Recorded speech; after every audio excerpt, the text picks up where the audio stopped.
Reality, the podcast where we explore unexplained and mysterious events, phenomena, and legends. Today we are talking to a UFO hunting legend, Bill Birnes. Bill, welcome to the program. For everyone else, strap in as we examine the edges of the unknown.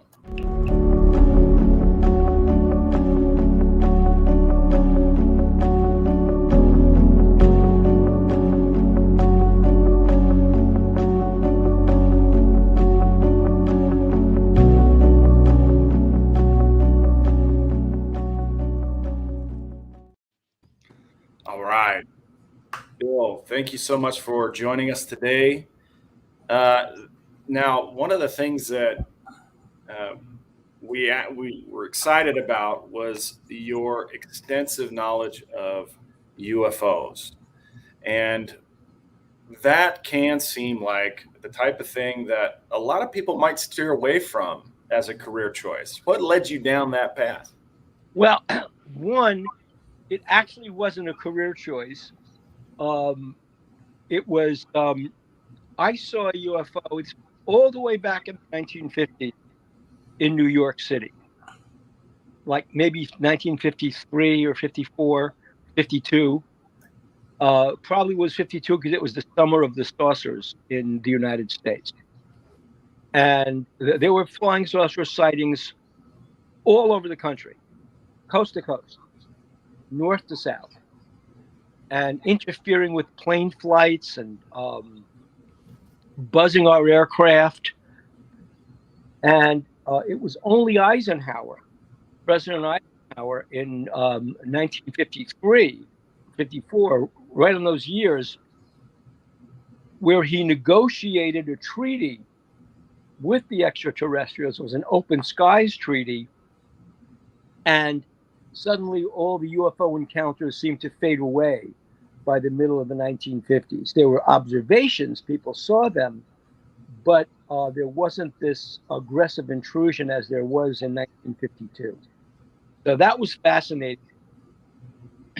And and then when I met Philip Corso, who was a lieutenant colonel in the United States Army, he was originally in World War II. He started out as an artillery officer, quickly was beamed up into Army Intelligence B2, and stayed in that role throughout his long career in the Army, ending up at Army R&D in 1961. And the fascinating thing was he was pulled into Army R&D because there in the Pentagon, under lock and key, was what was known as the Roswell file. It was a file of debris that the Army had collected from the crash at Roswell in 1947, did some rudimentary research on the material, and then just locked it away for a whole bunch of reasons, which we can get into, but they just locked it away. It didn't really make its appearance again until 1961, when Phil Corso came to Army R&D. He was requested to go there by the head of Army R&D, Lieutenant General Arthur Trudeau. Okay, so you actually saw the saucers in the 50s with your own eyes, and it kind of sparked a natural curiosity or maybe some sort of compulsion or impulsion to pursue the truth regarding them. Is that what I'm getting? Well, you want to find out what it was because there were all kinds of stories in the 1950s, all kinds of stories about how there was a UFO crash at Roswell and people had seen flying saucers out on the West Coast. It had made the newspapers in the late 1940s. And by the 50s, there were all these stories. Something else going on at the time. Talk about government cover-ups. What the CIA, remember, the CIA came into being in 1940 after the passage of the National Security Act in 1940. So it came into being. One of the first tasks was to what to do about this UFO information that nobody knew what the information was. Nobody knew what these things were, and people were obviously nervous. We just we were. This was wartime. We were in a war in Korea by 1949. So the point was there was a big cover up going on, and what the CIA did was, in order to reduce the the interest in UFOs, it was to take something that was real, the crash at Roswell, the recovery of material from the crash at Roswell, take that story and convert that story into something fictional.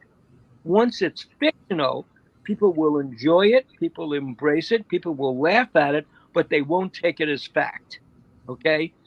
That's what was the initial role of the CIA with respect to UFOs. And you know that was their role because the CIA actually wrote a history of their involvement with UFOs, and that history documents what I'm telling you. That the CIA went to Hollywood, and they went to Hollywood writers and producers and said, here's a great story that will make a great movie. That's why in the 1950s, from let's say 1954, 55 on, you saw this whole group of UFO movies, The Day the Earth Stood Still, Invaders from Mars, movies like that, This Island Earth, movies like that, which fictionalized the UFO story so it was palatable for the government. That's what happened in the 1950s. So how do we as lay people, as non-experts, begin to sift between what's real and what's not real? Well, first of all, there's photographic evidence. So if you look around, all the way starting from the 1950s, there is photographic evidence, and you'll hear these debates. Oh, the light was dust. Oh, cloud. Oh, it's really a bird. Some of these photographs are actually quite real, and they really are UFOs. And in fact, when we were doing our television show, UFO Hunters, we were receiving plenty of UFO videos, including UFO videos over Mount Shasta, California. So they are there. Mount Shasta is widely known as a UFO hotspot. It sure is. And you have these people who live nearby who have video cameras trained on the peak of Mount Shasta 24. Yeah, there's some theories that there's some cavity in the mountain where UFOs are either returning to or leaving from. Uh, any thoughts on that? Sure. One of the theories is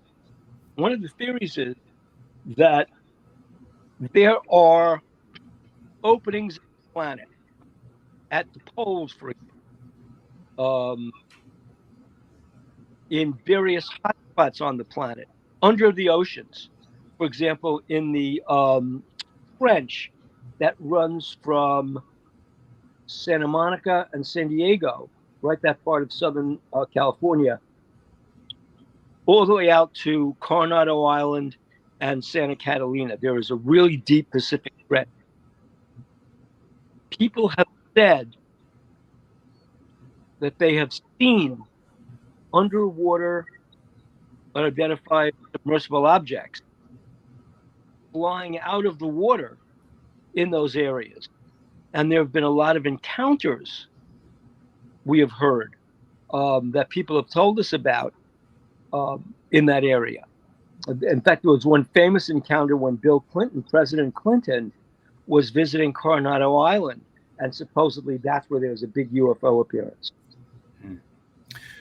So, from your journey as a young man, seeing UFOs, to becoming, somewhat renowned as the expert on UFOs, what was that journey like? Where did it take you? How many people did you talk to? Where have you been on this path? Well, first of all, you try and go with The path is laid out for you, believe it or not, by Sir Arthur Conan Doyle in his first Sherlock Holmes novella, Study in Scarlet. Study in Scarlet, yeah. Because what it says, and which is the route you follow, is try to eliminate all explanations for any phenomenon. Just eliminate them. Logically pursue them until you can eliminate them as a cause. Mm-hmm. What you can't eliminate, that's the process of elimination, the process of the. What you can't eliminate, what you can't argue away, that's what you should argue. I mean, that is the one of the classic scenes where that occurs is in the television series Star Trek. In the episode Gamesters of Triskelion, when Mr. Spock says, "Why is there an ion trail in this part of space where there shouldn't be?" And Dr. McCoy is getting frantic, saying, Spock, you're crazy. What are you looking at that for? Find the bridge crew that just got abducted." And Spock says, in classic Sherlock Holmes terms, when you see something you can't eliminate, investigate it. And so they follow the ion trail and get to the planet where Kirk and the bridge crew have been abducted. This is the same thing with flying saucers. Look for what you can't eliminate. So you see a photograph and you say about the photograph, I'm going to eliminate it because it's a bird, but it doesn't have wings. I'm going to eliminate it because it's a hoax. But you blow the photograph up. You look. Are there no wires? Nothing supporting the object. It's clearly in the sky. So you've got to go with what you see. So that's probably the first thing: is don't let other people's critiques knock you off your investigation. Go with what you think you have. So you were Okay. saying that there was it was aliens UFOs were coming. There was a lot of sightings, and it was aggressive. What took that aggression down? Is it because of the crash of Roswell? Was it because is it something that the CIA did to like say get away? Like what did it do to calm down? Here's what happened. The biggest explosion was in the summer of 1952, the summer of the saucers. And the reason it was particularly aggressive was that in that summer, that big July 1952, folks can go to the cover of the Washington Post, circa 1952, and see a fleet of UFOs over the Washington Monument. It's there on the first page, the photograph. The point of it is this: they were so aggressive. They were over the White House. They were over the Capitol. They were over the city. And the United States Air Force issued orders, shoot them down. That were the orders, shoot them down. And so you had these American Air Force jets going after the flying saucers, and they were actually trying to engage in dogfights with them.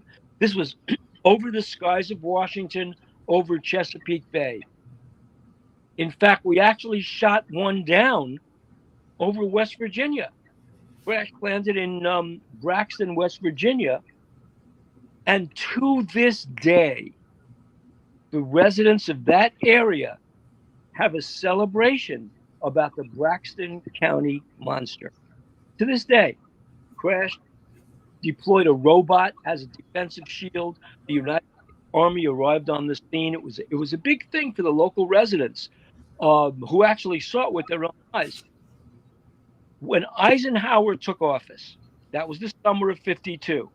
In the election of that November, President Eisenhower was elected. He took office in 1953. One of the first things he did when he took office, remember, this was the president who had been the supreme Allied commander in World War II. He commanded the Normandy landing, the assault on Germany, and the surrender. That's what he did. That's how important Eisenhower was. In 1953, one of Eisenhower's first acts as president, first acts, he got us out of Korea. Remember, the Korean 1940, the United States Army was pushed off the Korean Peninsula. General Douglas MacArthur wanted to use nuclear weapons on the Korean Peninsula. How crazy is that? He was fired by Truman. It was a stalemate. Eisenhower gets in and says, "This is ridiculous. This is an unwinnable war. It makes no sense." Pulls us right the hell out of Korea. Right out of Korea. Says it's an armistice. We're leaving. So we're looking at that result today, but at least the shooting stopped. What is the next thing he did? The French, Foreign Legion, French are de Gaulle is begging Eisenhower to get involved in Vietnam, where the French were fighting the Viet Minh. Right. Eisenhower refuses. He says, "Just get out of Vietnam. We don't need to be in. Get out of here." The United States Marines that were involved in the Foreign Legion at the end, they leave. I spoke to one of the Marines. They leave through the jungle. The hell with it. That's what Eisenhower did. Then Eisenhower decides we're going to actually meet with the alien. So they set up this fake Gulf outing with Eisenhower, Mamie Eisenhower, and they even invite Mamie's mother, Elvira Dowd. They invite her to Georgia. I think it's Hot Springs or something, up at this golfing holiday. While they're all there, President Eisenhower gets on a secret plane, not Air Force One, gets on a secret plane, flies out to California, and has a secret meeting with a representative from the extraterrestrial. And there they strike a deal. Here is the deal. The deal is you can surveil our sky, you can look at us, but you don't get involved with us. Don't deliberately get involved with us, and we will not shoot you down. And you will give us your technology. That was the deal they struck. And part of the, at least for me, part of the evidence is that years later, Eisenhower takes the same deal, the same construction of that deal, and he brings it to the Soviet Union, to Nikita Khrushchev, and says, "Let's have an open skies agreement. You can surveil us, we can surveil you. No harm, no foul. Just don't interfere." He does the same thing with the Soviets. That's what Eisenhower did. That's what calmed it down. This deal. So go ahead, Sam. No, you go ahead, Kyle. I want to know, like, how did they communicate? Do you think, like, was it like they had some kind of voice technology to interpret our own language, or they had been living long enough that they knew it? Or here's what it is: we actually have two eyewitness accounts. 2, 3, if you go by John Lennon, eyewitness accounts of communication with extraterrestrials, face-to-face communication. One was at Roswell in 1947. An incredible story. There was a maintenance man at the base. He's not military, wasn't Army, wasn't in the military at all. He was just a maintenance guy, a plumber maintenance guy. At the base, they hired local maintenance people, right? Every Army base does that. Mm-hmm. So they hired this guy. Now, he's done his job. He's working on a hangar 82, I think. He steps outside for a smoke. How normal is that? He just stepped outside for a smoke. He's lighting up when he sees this big activity. A lot of activity. Lots of lights and sirens, lots of soldiers running around at the entrance to the base at Roswell, the 509th Army Air Force Base. What the hell's going on out there, he figures. Then he sees them coming toward this hangar. Officers, medics, lights. Then he sees this thing on a stretcher, and it goes right by him because they're taking it inside the hangar. And he's outside smoking a cigarette, and he looks down and he sees this thing on a stretcher. He says it was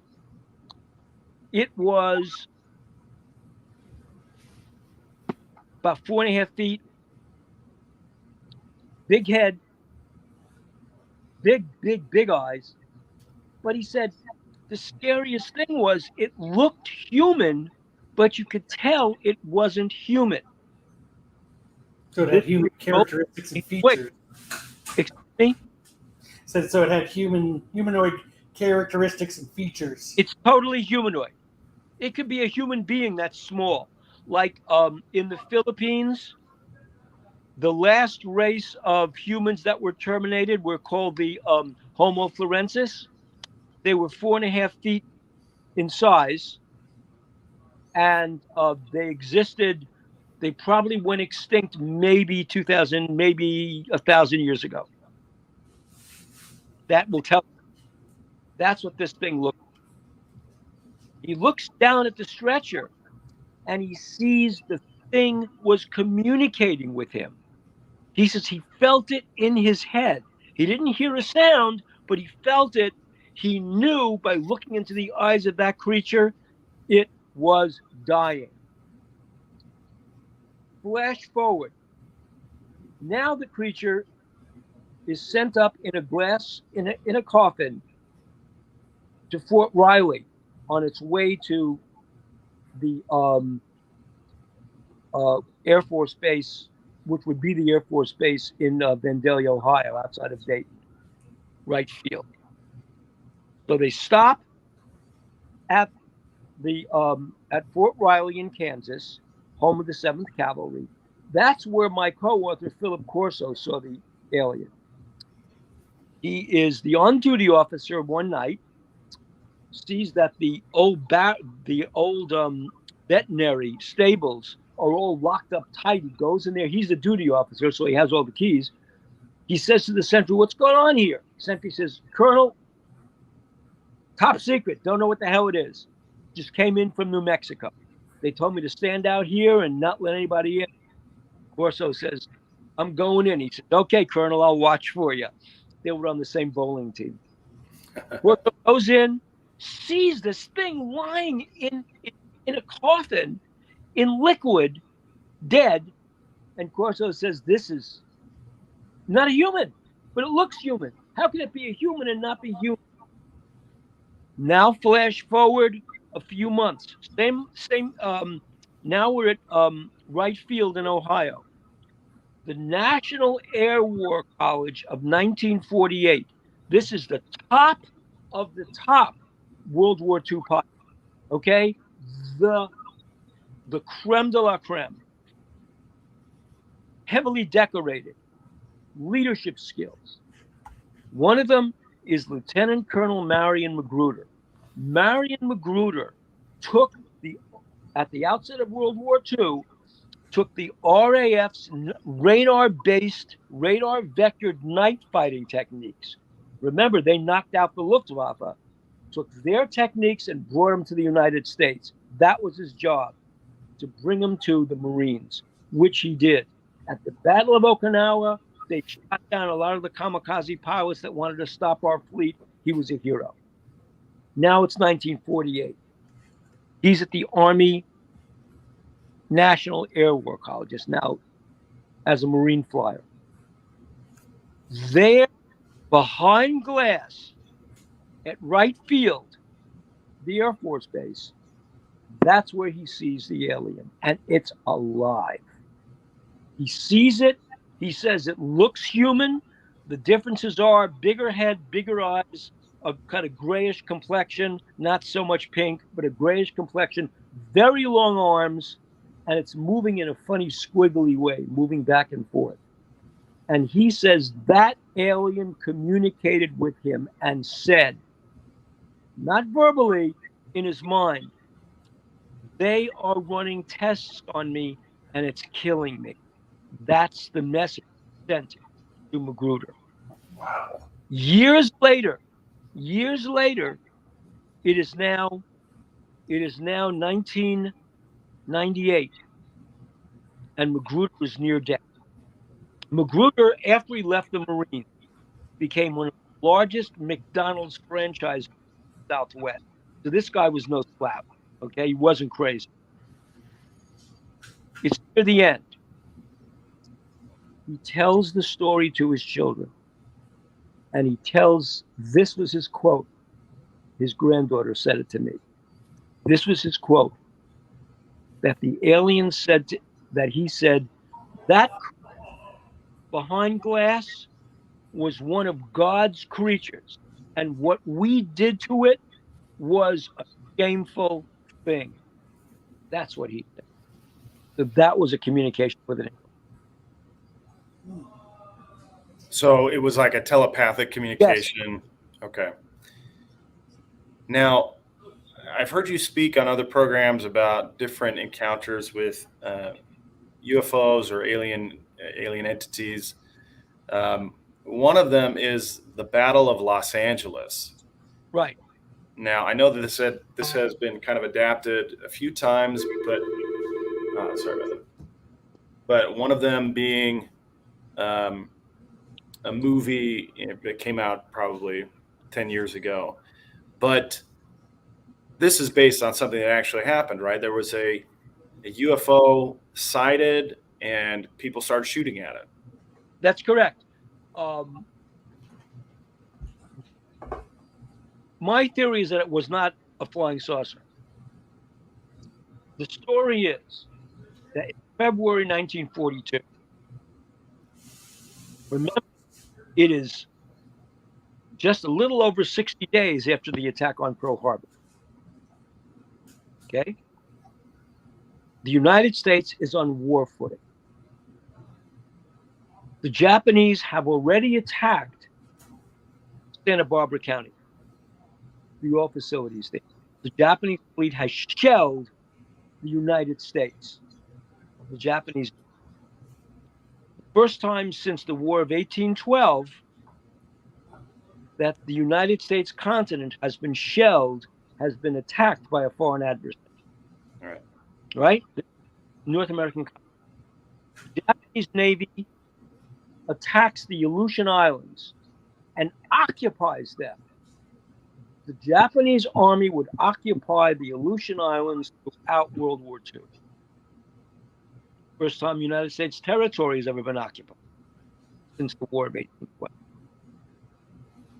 That's the background in the weeks after the attack on Pearl Harbor. Now there's a light that something is up in the sky over southern Los Angeles. It floats down from the Channel Islands all the way along the coast. And so people think, my God, we don't know what it is. All the aircraft, anti-aircraft units in Southern California open up on the object. No matter what they do, the object is still there. They can't shoot it down. Now, then it simply disappears. I actually, somewhere, I have a piece of shrapnel from an exploding anti-aircraft shell that landed. People had heart attacks because of gunfire. I mean, imagine the gunfire in Los Angeles.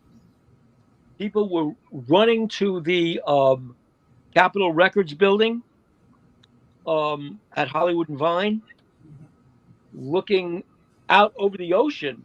They could see, people could actually see it. See the searchlights, million searchlights up in the sky. Couldn't shoot it down.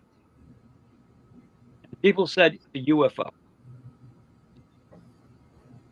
If it were a UFO in 1942, where was the United States Army Air Force defending Southern California? That is my first question. A strange light appears in the sky, all the anti-aircraft weapons go off, and there's no interceptors? We don't send a fleet up there to intercept that plane and defend our own homeland? Mm-hmm. What's wrong with that? What's wrong with that picture? Something See, doesn't Mike, matter. It's not as though they couldn't catch this thing. It's that they weren't even there. right? Why is that? That's how I began the investigation. Okay. The only way we would not have sent a fleet of interceptors, of American fighters, because remember, this is January 1942. In February 1942 is the Doolittle raid over Tokyo. So we had technology, we could attack across the Pacific. The Germans couldn't across the Atlantic, and the Japanese couldn't, except with aircraft carriers. So we had that technology. Why weren't we up in that sky shooting down that light? There's only one reason. One reason. That light was ours. That was our plane. We were doing mystery shopping. We were testing our own aircraft defenses. That's what was going on. And coming in light of the invasion of the Aleutian Islands and the shelling of the Santa Barbara County, because of that, I believe we were actually preparing the American population for our own concentration camp for Japanese that the government believed would be a fifth column in the United States, softening the United States for the invasion. That was the fear on the West Coast in 1942. So it's a false flag. False flag. That is wild. Yeah. Okay. Now, similar UFO. So Kyle and I are located in the Phoenix area, and the very famous event took place here in the 90s called the Phoenix Lights. I was there. Yeah. So tell us about your experience with Phoenix Lights. From Henderson, Nevada, all the way down to the Gulf, there were fleets they looked like flying triangles, huge triangles, that Governor Fife Symington of Arizona, your own governor, told us face to face he saw them. He said, he was standing in his backyard. He said that the Secret Service, his detail, right, his security detail, he sent them home. He said, I don't need you, I'm going to go to bed. Steps outside, get a breath of fresh air, sees this giant triangle. He said it was maybe 150, 200 feet up. He said that if he had a big baseball, he could have probably thrown it and bounced the thing off. And he said, but the weird thing about that, you could see he's on YouTube discussing this. The weird thing about this, he said, was that you could see that there were 3 points of light at each tip of the triangle. But he said you could see through them. He could see through them and see the stars behind them that were kind of wavy. That makes no sense unless. So that's what he said. Yet, Fife Symington gave a news conference. You remember, see the video of the very day after they appear, he gives this news conference, which gets to the bottom of this. And in walks a 6-foot tall alien, Right. with a big alien head, and Fife Symington yanks the head off. Staff, chief, staff, and he's like, ah. Yeah, he saw. How would you leave that? The other people, plenty of people. The best description comes from, well, two people. One person that the objects floated right by her balcony in Paradise Valley, outside of Phoenix, or that neighborhood. There were people looking down at these craft. And the funny thing is that when they passed, they all told me, the people who saw this went back to their business, didn't even make a phone call, didn't even say anything. It's as if they never appeared. You know, the other great witness to this? The movie actor Kurt Russell. Kurt Russell. Kurt Russell, right? Stargate. Kurt Russell was flying his Sky Harbor. He was dropped in Phoenix for the weekend. And as he's flying into Sky Harbor, he sees this conflagration of lights in front of him. Can't identify it. He lands the plane. Do you know that it wasn't until almost 30 years later, when he's in a radio interview, that it dawned that he realized, oh yeah, I did do that. He'd forgotten about it. And the reason they knew about it was that the people observing caught his tail number and said, that's the guy who was flying after the light. He didn't remember it. So, interesting phenomenon, right? People see giant trees, and the other person was this doctor who took photographs and realizes 20 years later, by looking at the background of the city of Phoenix against the lights, realizes that what she thought was only a couple of minutes were hours of missing time. So during the sightings, city councilwoman named Frances Barwood goes to brings up at a council meeting, what are those lights and why are they over a restricted airspace? Suddenly, she's called Beam Me Up Barwood. Fire council turns against her. She's not reelected. This, the interview, she says this: on the day that Fife Symington, remember he was indicted? Yep. Go to jail? Yep. He, on that day, he has a meeting in court chambers that morning to discuss the sentence, the plea deal, walks out of the court, has a news conference, debunks the whole UFO sighting. Everybody bursts out laughing. 20 years later, he tells us, oh yeah, I actually saw it. Then, get this, the last thing he says when he describes what he saw and throwing the rock at it, and oh, it was amazing, and it was, you could see right through it. Then he said, oh, and after all that, I got a pardon from Bill Clinton. Hello? Wow. I didn't know that. Right. And that came out of his own mouth. And the night that it all happened, Bill Clinton claimed he had twisted his ankle and was out of commission when he was at Greg Norman's house, the golfer's house. He couldn't talk to anybody that night. He was out of commission.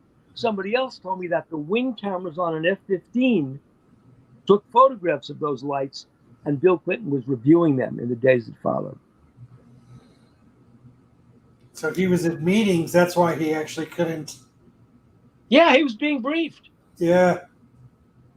So the seeing through the craft, does that, it sounds a little bit, I wouldn't say that it was a transparent craft. It sounds like the technology they have where it's projecting what's on the other side of the craft on the underside of the craft. Is that That's exactly correct. And it's not their technology, it's ours. These things were probably neutral buoyant. Think about this. Think of the value of craft like this. Let's say that you have a nuclear buoyant craft, right? Neutral buoyancy craft, right? It floats it could float as high as the upper atmosphere. Okay. Say you equip that craft with the ability to project holographic images. So if you're looking at it, it could be anywhere. Sorry about that. Let's say that, as you just said, you've got cameras on the upper side of the craft and monitors on the lower side of the craft that's beaming light, right? And so when you look up, what you see is the upper side of the craft. You see a television monitor. Yeah. That's stealth. We have the same thing for a marine uniforms. We were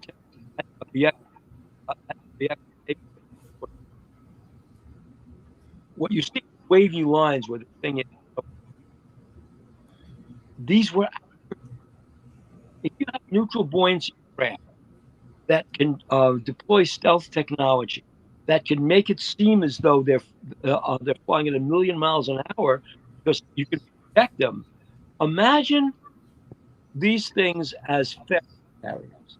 Now you can get all articles around the world in a matter. So let's say you develop in conjunction with FedEx, with UPS, Postal. These are troop carriers and mail carriers. That's So you say the Phoenix Lights were our own aircrafts. That's right. Our own neutral buoyancy aircraft. So and that had stealth technology on it, and that's why they looked the way they did. That's correct. Wow. So you were thinking this is closer to like a test flight then? Closer. Well, the Air Force did this with the F-111, the stealth fighter. They would take the stealth fighter. We have eyewitness accounts of this. We would take the stealth fighter, and on the route from Las Vegas to California to Los Angeles, very busy route, and they would fly the stealth fighter underneath the wings of 747s and 737s to see if they could hide in the radar signature. And that's what they did. And pilots thought they were UFOs. They would report UFO sightings. And they weren't. They were the F-111s. Wow. I mean, yeah, that's mind-blowing to think that was our own technology flying over us. Well, what the CIA has said, the CIA wrote a report about UFOs. So if you want to know the official history for the CIA's point of view, read the report. It's online. Mm-hmm. They said, this is their quote, not my quote, their quote. If UFOs weren't real, we would have had to invent them. What does that mean? It means that if UFOs weren't real, if they didn't really exist, in order to cover up their secret aircraft programs, the CIA would have had to invent a myth of UFOs. But they didn't have to because they're real. Okay, so that brings a lot of questions in, right? So what are the authentic UFO sightings? What are the ones that are not authentic? What are we looking at? Government craft, foreign government craft. That's kind of a head scratcher there. Right, and add to that drones. Drones, yeah, sure. Drones can be any shape, be propelled in ways. So when Navy pilots saw the object over the San Diego Bay in 2011, 2014, they could have been ours. They could have been test drones flown over the area. They're unmanned vehicles.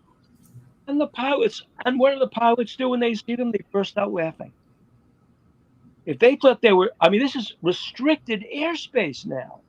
Okay, this is restricted airspace over the Navy fleet. in the Pacific. You know how heavily guarded that is? Mhm. And so, I mean, when we were doing, when we had a UFO Hunters episode in the Bahamas near the Navy base at Ortec, as soon as we got near that base, lights were on, boats got ready. I mean, they were going to intercept us. Yet nothing happens over the San Diego Bay. They were ours. They were ours.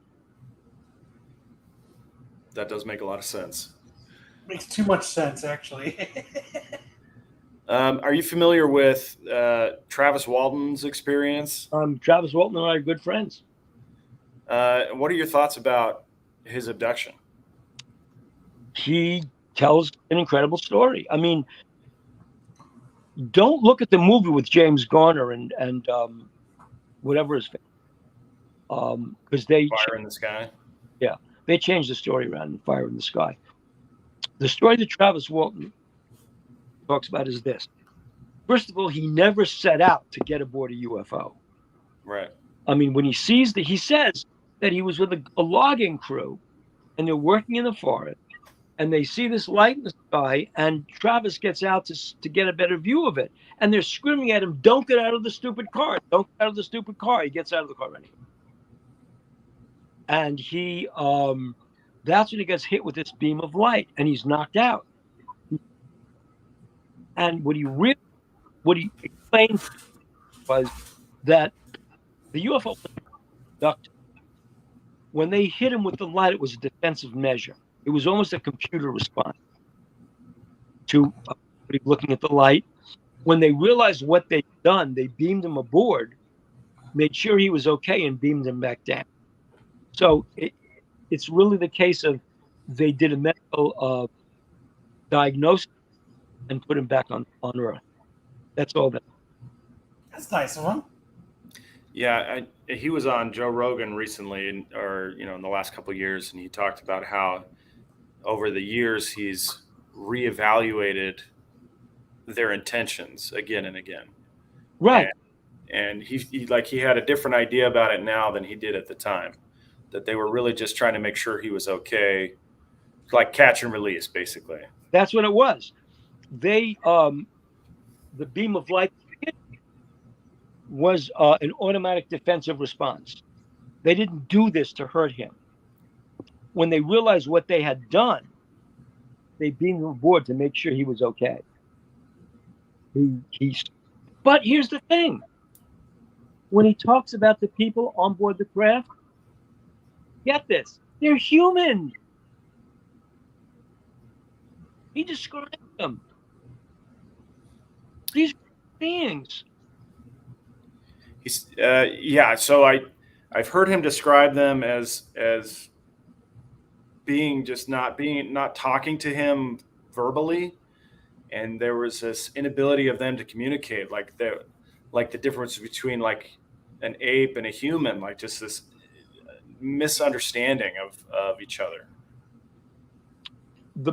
Right, but he realizes, I mean, they look to him to be human, even though they're far advanced. Yeah. Human. Same thing with Betty and Barney Hill in 1962. Yeah, tell me about Benny and Barney Hill. Betty and Barney Hill they go on vacation in Canada. Now remember the year. I'm sorry, 61. Remember what's happening in the United States, right? The Civil Rights Movement JFK. In Alabama, Sheriff Bull Connor. So they decide to go to Canada. And remember, they were an interracial marriage. And they were in an interracial marriage before Loving versus Virginia, which is the case of the Supreme Court that outlawed prohibitions against interracial marriage. Right. So interracial marriage in certain states was outlawed in America. They drive up to Canada from Portsmouth, New Hampshire, and have vacation, and they're driving home, and they see this really large light in the sky, and they say, "Is that the moon? Damnedest thing in the world! Is that the moon?" And we've all been burned by that one. Right. Okay.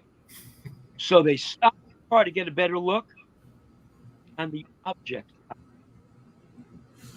Betty says, "Uh-oh, this thing's following us, whatever it is."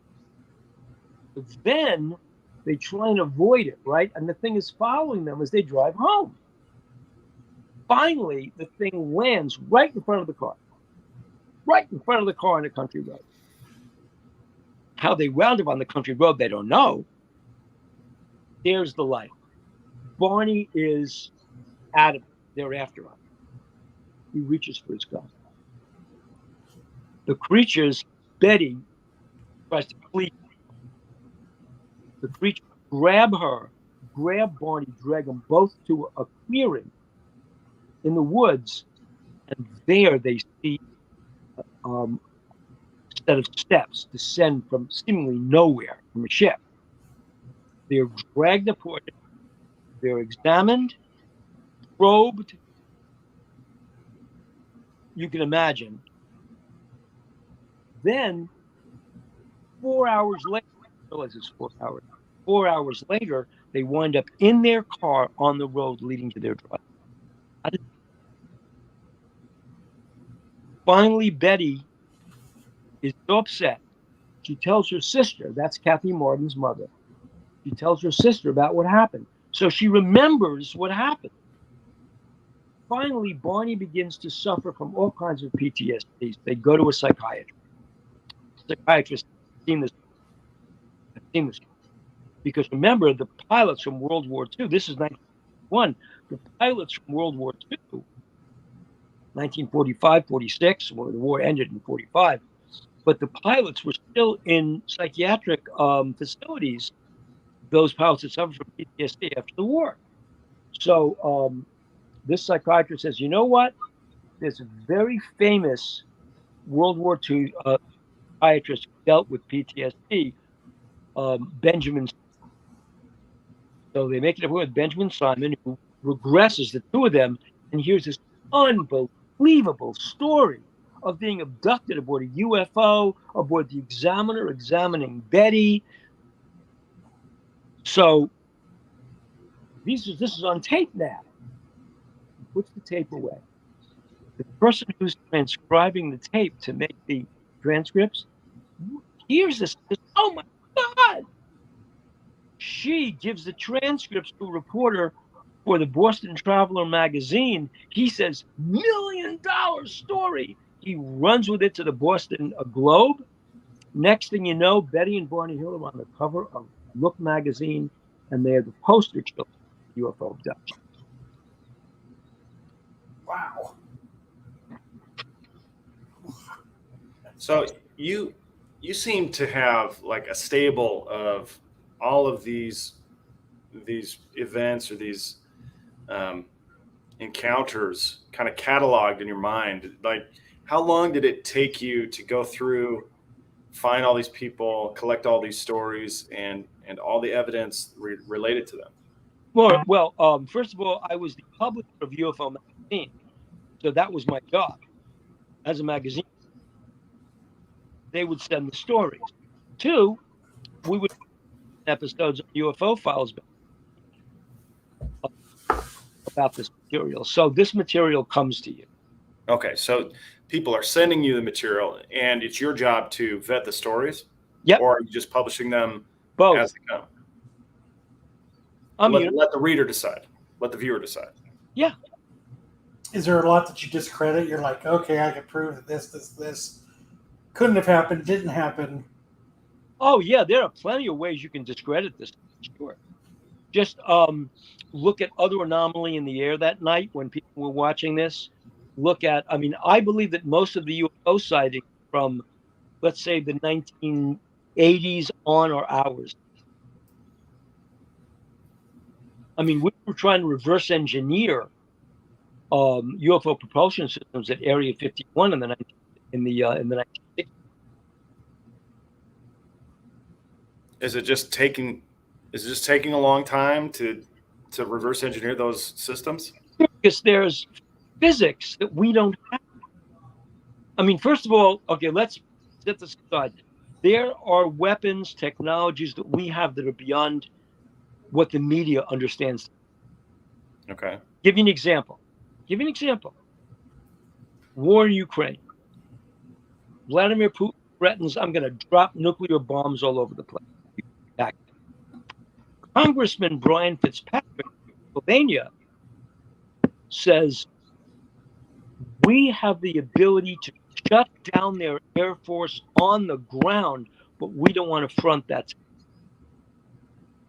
In other words, we have the ability to send an electromagnetic pulse to an enemy to shut the enemy's electronics down. Our technology is really far ahead where you. Most of the UFO sightings these days are. They're ours. Mm-hmm. So, as you know, people go out and they're seeing things. What should they do about it? Nothing. Nothing. Why worry? It's out of our hands. Why bother them, right? There are, look, a foreign planet is not going to attack planet. There's a basic reason for it that is foundational. What's that? It is? What is it? They're us. They're us. We are the ancient. We are the ancient aliens? We're the ones. That's exactly what happened. Read the Bible. Okay. What does it say in Genesis? That says a lot of things in Genesis. What are you referring to specifically? The Nephilim. The Nephilim. Okay. The Nephilim. It doesn't mean giants. That's misinterpretation. The verb nephal means to descend. Nephilim means those who descended. That's us.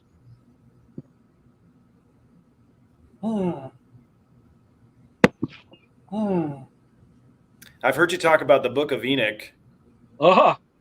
Sure. Aliens coming down all throughout the Old Testament. In fact, the Old Testament is a curated series of books. Right. A curated series of books. The last thing you want to hear about are aliens are dropping down out of the sky. The Nephilim, fine. That's it. But look at the story.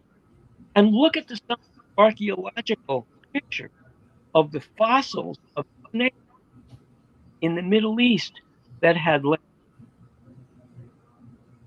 legs on snakes, legs on sharks. Think of what this planet was like before humans arrived. Okay. The Bible story makes sense, right? If the snake had legs and was walking, and God said, for what you've done to the creatures that I've planted here, you're going to crawl on your belly and be stomped on by the woman. But the snakes have legs. Now they don't have legs. Something went on.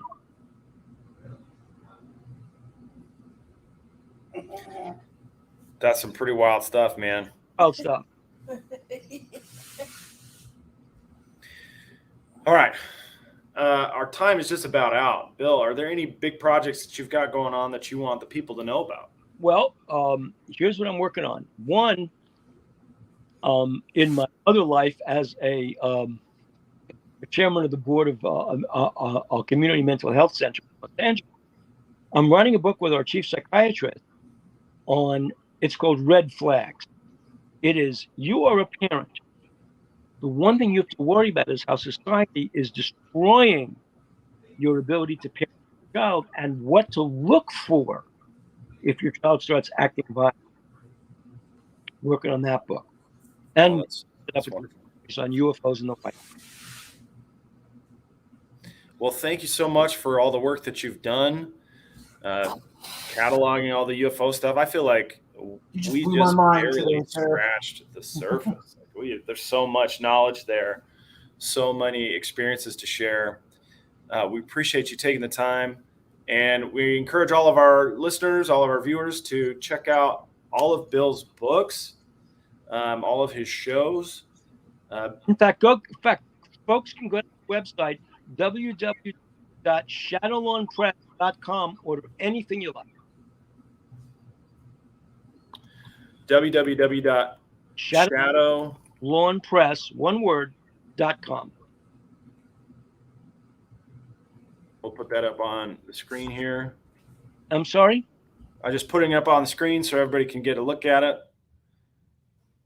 And until next time, keep on exploring the edges of the unknown. Thank you.